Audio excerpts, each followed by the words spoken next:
Parang kinikilig dito sa paraan ng pagkakasabi niya. Mukhang may ideya na to sa kanumang itsura ng boss namin. Sa bagay, itong si Jenna pa ba? Isa napakahilig nitong mag-stalk ng mga kung sino-sinong celebrity na crush ko noon niya. Di na ako nagkomento pa sa sinabi nito kasi nanginginig ang mga kamay ko sa kaba sa mga oras na to. Bakit pa kasi ako pa talaga naka-assign para mag-tour sa bagong opisina nito? Narinig ko ang pagbukas ng pinto ng black Hummer na sasakyan. Hudyat na papalabas ng kung sino mang nasa loob nito. Second pass, all the staff in the staff lobby are saying their greetings to our boss. Kaya humarap na ako sa direksyon nito para i-welcome namin ang malapit na ito sa mismong pinto. Para lamang ako na estatwa sa aking kinatatayuan. Sa nakita ko, a tall man wearing a black polo long sleeve, neatly folded in his elbow, paired with black pants and a leather boots, walking towards the door. He has faded crew haircut, a thick dark long lashes navy blue colored eyed, matching with pointed nose and a sharp jawline with not so clean shaven but still it suits him well, and it added to his authoritative aura. A dog tag hanging on his neck. He is now looking straight at me. Sa akin ba talaga diretsong nakatingin ang kulay navy blue niyang mga mata? Wait, navy blue? Why does he have the same color with my son? But not just the color, even his... No! Biglang bumalik sa alaala ko ang nakita ko sa mga panaginip ko. My palms are sweating. Mahina akong siliko na Jenna dahilan para matauhan ako. Sa aming apat na nakatayo sa pinto, ako lang di bumali at di na ako ngumiti na siyang dapat na ginawa ko para i-welcome ang boss namin. I was stunned at the moment, batting my lashes multiple times and composed myself as I tried to plaster a smile in my face. The man with navy blue eyes stopped right at the edge of the door. His gaze never left mine. Parang hinintay talaga nito kung paano ko siya babatiin. All the staffs are already great and welcomed him, except me. Good morning, sir. Welcome to Mondragon Hotel and Resort. I managed to greet him, bowed my head, a little to divert my eyes away from his penetrating gaze at me. Good morning. He greeted me back. His voice is like cold as an ice, at the same time very masculine. Mula pagbaba nito kanina sa Hummer niya, I did not heard him answered back and greet all the staff in his way. Kaya napansin ko ang lahat ng mata ng mga staff na patingin sa akin na nag-good morning to pabalik sa akin. I am Celine, sir. I was assigned to you to turn you around in your new office, I said with a bit shaky voice. Nag-umpisa lang naglakad sa unang palapag ng building hanggang sa ikalawang palapag. Tatlo at hanggang sa ika-6 na palapag kung saan dito na mismo sa loob ng opisina niya. Habang nasa loob kami ng elevator kasama ni Mr. Yano at ng isang lalaking kasama nito kanina, sa tingin ko ay bodyguard niya kasi sa laki ng butas ng katawan nito. Napansin kong halos di naman nagsasalita ang boss namin. Mula pa kanina sa unang palapag habang nagsasalita ako, he was just staring at me all the time. I'm talking and turning him around. Hindi ko alam kung nakikinig ba siya sa akin basta ine-explain ko ang lahat kung ano at saan department kada palapag. Bumukas na ang elevator at nasa ika-6 ang palapag. This will be your office, sir. All the designs here is according to what you wanted it to be. Huminto muna to saglit sa pagsasalita at tinintay ko kung anong magiging reaksyon niya. Habang nililibot itong tingin sa kabuuan ng opisina niya, but I did not hear any comments from him. Hindi kaya niya gustong design sa loob ng opisina niya? Sabi ng interior designer na siyang nag-design nito, ayon lang naman daw ang gusto nitong ginawa niya. Bakit hindi siya umimik? Marami ang tumatakbong katanungan sa utak ko mula pa kanina. And the door here, sir, is the lead to your private room. I showed him the glass-tainted door inside his office. Inintay ko muna magsalita ito kung gusto niya pang pumasok sa private room niya. Naisip ko private room nga, diba? So may privacy. Let's get inside, he said in a husky voice. Still gazing at me, ha? Ano daw? Tama bang narinig ko? Napanunok ako at kagad na nag-iwas ang tingin. Para kasi nag-penetrate ang titig nito sa akin. Ito pa lang ang narinig kong sinabi nito mula pa kanina. Humakbang to sa palapit na pinto ng private room niya. Bawat hakbang nito ay tinignan ko. Napaka-maotoridad ng bawat kilos niya. Would you like, Miss Valdez, to show me inside of this room? Nakatitig to sa akin habang nagsasalita. Bigla akong kinabahan sa paraan ng pagkakatitig niya ngayon sa akin. Wala akong ideya sa kung anong nasa loob ng private room. Di kasi ako pumasok doon nung chinek kong opisina niya. Pero dahil nakatingin na sa akin ng mga mata ng kasama ko sa loob, napilitan akong humakbang palapit sa pinto para buksan to. Pero natigil ako na marinig kong sinabi nito, "Let's get inside, just the two of us." Saan nito sa malamig na tono ng boses? Ano, kami lang dalawa? I cleared my mind automatically. Ayokong bigyan ng ibang kahulugan ng sinabi niya. "Okay, sir." I stammered before I opened the door. I took a glance at Mr. Yano, my manager, who gave me a small nod. Pero di nakataka sa akin ng pagtataka sa mukha nito. Alam kasi nito na wala akong ideya sa loob ng private room ng boss namin. Ay, hindi daw kasi sa boss namin, wag itong papasukin hanggat hindi siya dumarating. Just when I stepped inside the room, I felt something strange. Kasi kami nilang dalawang nasa loob. Alam ko namang nasa labas ng pinto si Mr. Yano at ang isa pang kasama namin. Pero kasi iba pa rin ang feeling ko na kami na lang dalawa ngayon dito sa loob. Napakalawak ng loob ng private room niya at very manly ang design. Napapalibutan to ng purong tinted glass at kulay abo ang kisame nito. There is a king-size bed right placed at the center of the room. May terrace to nakaharap sa beach. Makapal ang mga ginamit na kortina, kaya kahit may ilaw hindi nakikita ang looban dito mula sa labas. He put his hands inside his pocket while slowly walking inside in the center of the room. Di na ako kumilos pa at nagsalita. I was just observing him. Lumapit to sa terrace at bahagyang binuksan niya ang sliding door, kaya mas lalo pang nagliwanag ang buong kwarto nang pumasok ang sikat ng araw mula sa labas. Nanatili ako nakatayo di kalayuan sa pinto. "Come here, Miss Valdez. Join me here." Saan nito nang humarap siya sa direksyon ko. Ngayon ko lang napagtanto na kanina pa niya akong tinatawag sa apelido ko. Samantalang Celine lang naman na nasa pen name ko. Wag ko lang tangi dyan, Celine. Ay natural alam niya apelido mo. Trabahante ka dito, baka nakakalimutan mo. Hindi ako kumilos kagad pagkarinig ko na tinawag niya ako para lumapit sa kanya. Kaya tinawag niya ako ulit sa apelido ko. "Miss Valdez?" He called me again in a stern voice, kaya dari-dari naman akong humakbang papuntang terrace kung saan ito nakatayo. Kinakabahan ako habang nakatayo sa tabi ng boss ko. I maintained a safe distance from him.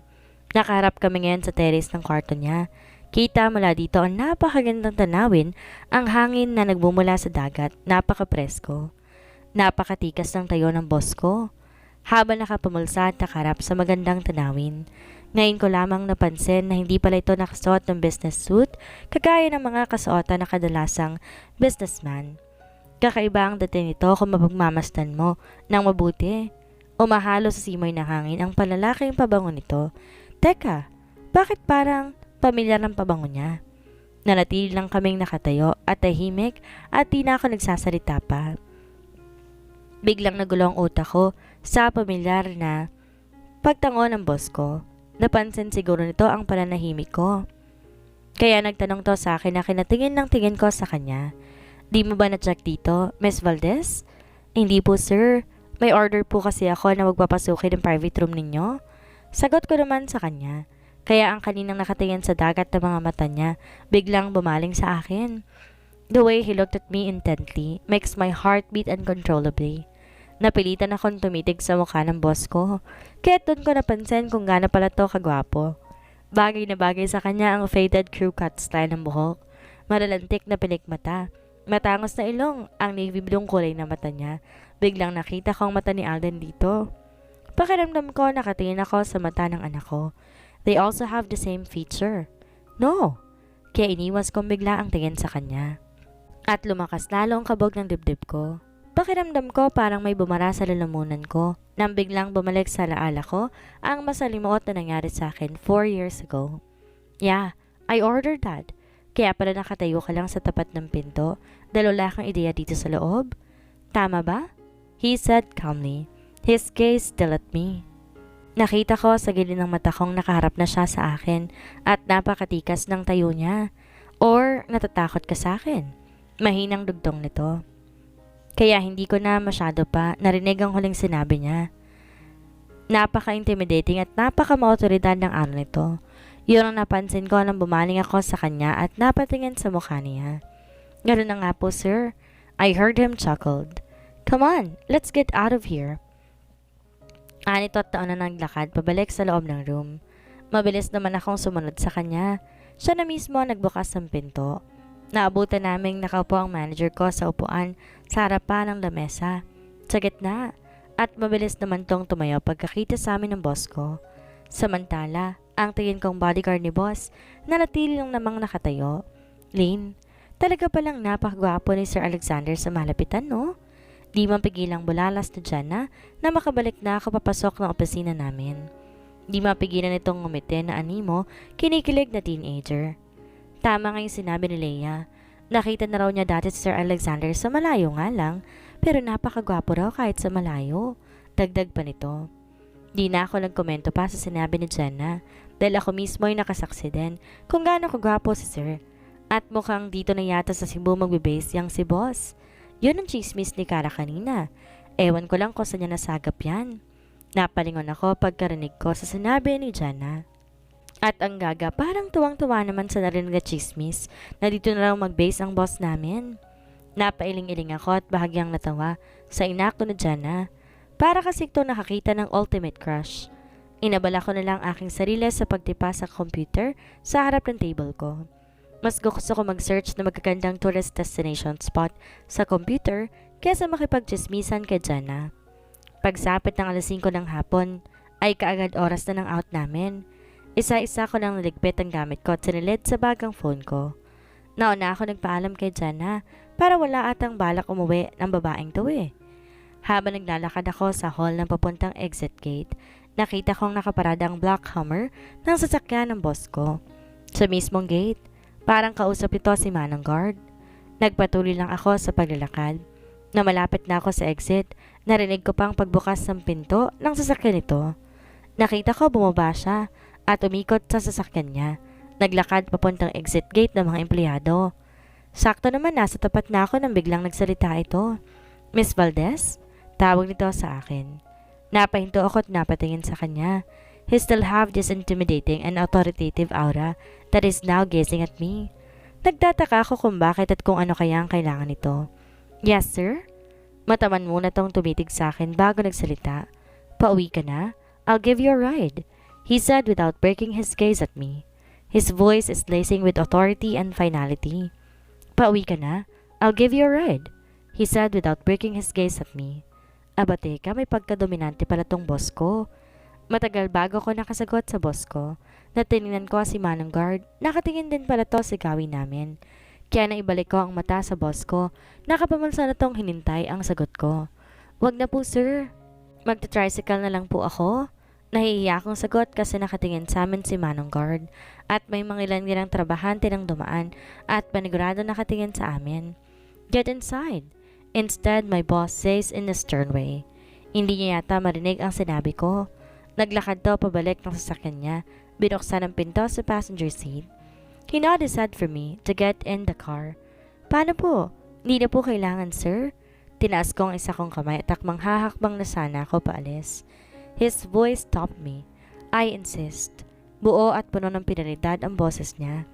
I remained standing on my spot. My eyes keenly roam around the surroundings. Most of the employees are now heading on the hallway. Bumukas ang pinto nito. Ang annoyance sa sinabi nito. But he's holding the car's door. Baka isipin pa nito eh, nagpapapresyo pa ako. Kaya't napilitan akong lumapit sa sasakyan niya at pumasok sa loob nito. Baka kasi nangawit na ang braso nito. Kakahawak sa pinto. Naku, sana lang wala palang masyado nakakakita na pinasakay ako ng boss namin sa black Hummer niya. Impit kong dasal nang nasa loob na ako ng sasakyan at pumasok din to sa loob ng sasakyan niya. Bakit naman kaya nag-offer itong ihatid ako? Maybe it's his way of thanking me of touring him into his new office? Pero hindi naman na kailangan. Trabaho ko naman yon bilang tourist guide at empleyado ng resort niya. Nagsirbato muna to kay Manong Guard nang nilakhan nito ang butas ng gate. Nakita ko pa ng pagsaludo ni Manong Guard sa boss namin. Napansin ko sa gilid ng aking mga mata ang panakanakang pagsulap niya sa akin.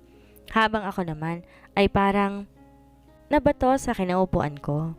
Naamoy ko na naman ang pamilyar na amoy ng panalaking pabango niya na humalo sa buga ng hangin mula sa aircon ng sasakyan niya.